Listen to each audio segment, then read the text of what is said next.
Son las 12 de la mañana, las 11 en Canarias.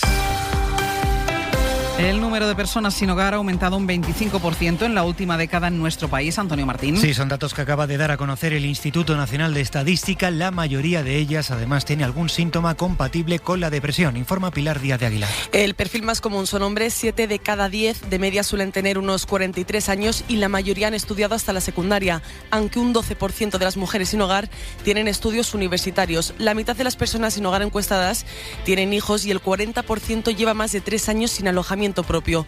Uno de los motivos principales que se quedaron sin trabajo, aunque en los últimos 10 años ha subido 2 puntos el porcentaje de personas que aun teniendo un empleo no tienen hogar. La mayoría duermen en albergues, centros de acogida o pisos facilitados por ONGs, pero un 35% dice que pasa las noches en la calle, en pisos ocupados o en cajeros, portales o coches.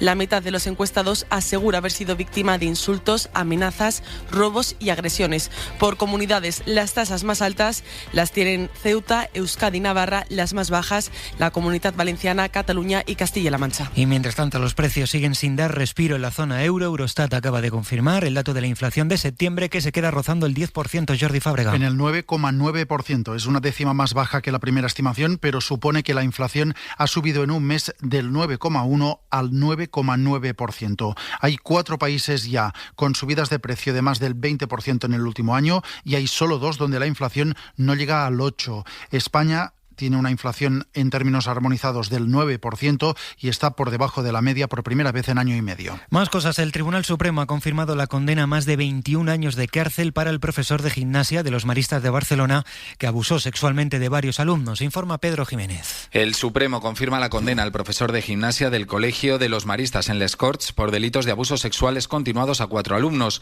21 años de prisión y una indemnización de 120.000 euros que, si no puede pagar el profesor ni el seguro, tendrá que hacer frente la fundación religiosa. Dice la sentencia que el acusado se prevalió de su posición de profesor para hacer a los alumnos actos de naturaleza inequívocamente sexual, siguiendo siempre el mismo modus operandi. Los abusos se produjeron sobre alumnos que destacaban en la asignatura, en el despacho del profesor, cuando los niños eran llamados después de clase cuando habían manifestado algún tipo de dolencia física. La Organización Mundial de la Salud alerta hoy de que cerca de 500 millones de personas van a desarrollar enfermedades cardíacas, obesidad o diabetes de aquí a 2030 por culpa del sedentarismo. Menos de la mitad de los países tienen programas estatales de actividad física. De la Molina. La OMS estima en 27.000 millones de dólares anuales de aquí a 2030 el coste sanitario por la inactividad física y alerta del enorme impacto que van a sufrir los países ricos en sus sistemas de salud. Tendrán que gastar el 70% del presupuesto en enfermedades prevenibles derivadas de la vida sedentaria.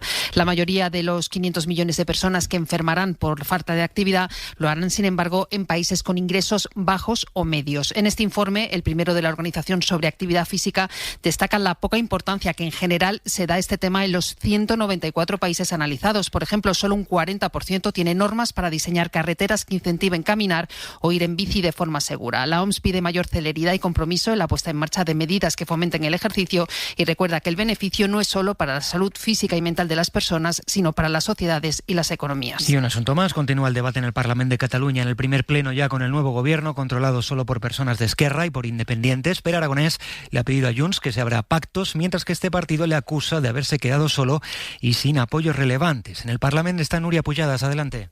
Junts, que hoy se estrena en la oposición, ha evitado pronunciarse sobre los presupuestos que por ahora no va a aprobar porque considera que Aragonés ya no tiene la legitimidad del Parlamento y ha insistido que si quiere su apoyo rectifique y no se desvíe del mandato del 1 de octubre. Albert Batet. La realidad es que está solo y lo ha escogido usted. Tenía otras opciones como cumplir los acuerdos que permitieron su investidura. Así le respondía el presidente Pere Aragonés. Ahora me he perdido porque yo no voté en la consulta de Junts para salir del gobierno. Por su parte, el jefe de la oposición, Salvador Illa, ha vuelto a ofrecer sus 33 diputados al presidente para que no hay excusas, dice, para aprobar las cuentas. Pues es todo, sí, hoy por hoy con Àngels Barceló y la información actualizada al minuto en nuestra página web en cadenaser.com. Cadena Ser. Servicios informativos. ¿Qué te pasa, Casal? Que no sé qué...